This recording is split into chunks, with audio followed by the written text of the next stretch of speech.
There's been a lot of focus locally in the Democratic primary in the 7th Congressional District, where incumbent Representative Mike Capuano is getting an aggressive challenge from Boston City Councilor Ayanna Pressley, who, by the way, will join us tomorrow on Boston Public Radio. But so far, we haven't heard quite as much about a similar contest on the other end of the state, where another woman of color wants to oust the dean of the state's congressional delegation. Adam Riley has more. Yeah, he's pushing them away from you.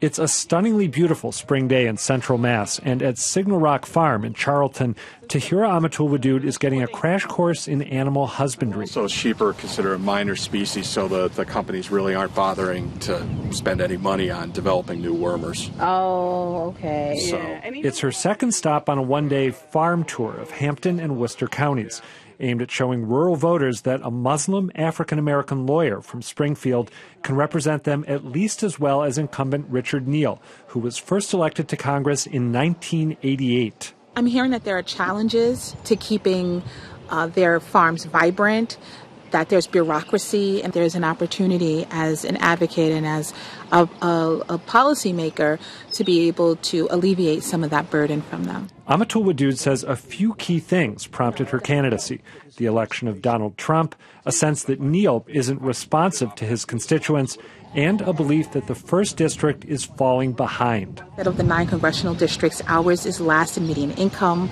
We have a higher than average unemployment rate.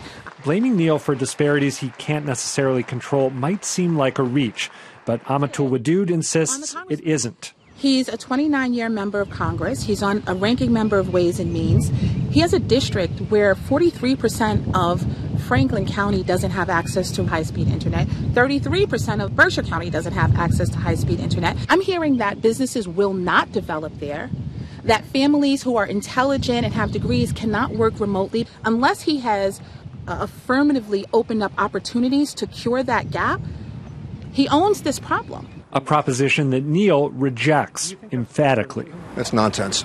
And when you consider that there are many pockets of very high-income people, middle-income people as well. But remember this, the economy in Western Massachusetts has always been different than the economy in Boston. That's the sharpest criticism of his opponent that Neal offered during a recent interview at Springfield's Union Station, where he was marking the opening of a new Springfield to Hartford train line. Instead, he accentuated the positive, like the economic impact of that route. It will bring 1,800 to 2,000 people a day more through Union Station. And the policies he could shape if Democrats retake the House and he becomes the Ways and Means chair, one of the most powerful jobs in Washington. The biggest employers in Massachusetts are now our hospitals. And then when you throw into that equation that in those hospitals that they are heavily dependent upon Medicare. The Ways and Means Committee determines formulaic spending on Medicare. I don't think that there's a member of Congress that knows more about Social Security than I do. First, though, Neal has to get through the primary. Asked if he'll debate Amatul-Wadood before the September 4th election, Neal demurs, first saying that he's never ducked a debate before, then that Congress's schedule is up in the air, and finally that he'll have to, quote, measure the metrics. What do you mean by measure the metrics? Well, I think there's always a seriousness of purpose. On the part of the challenger? I think that's up to you to decide. After all, you're the referee. A strategy that could keep Amatul-Wadood's candidacy from gaining traction, or backfire in a year when women are seeking higher office in record numbers, and being a white male just might be a liability. Adam Riley, WGBH News. Though it didn't come up in the interview, one metric that might have Neal feeling pretty confident is money. The most recent FEC filings show him with about $3.2 million in his campaign account compared to less than $22,000 in his opponents.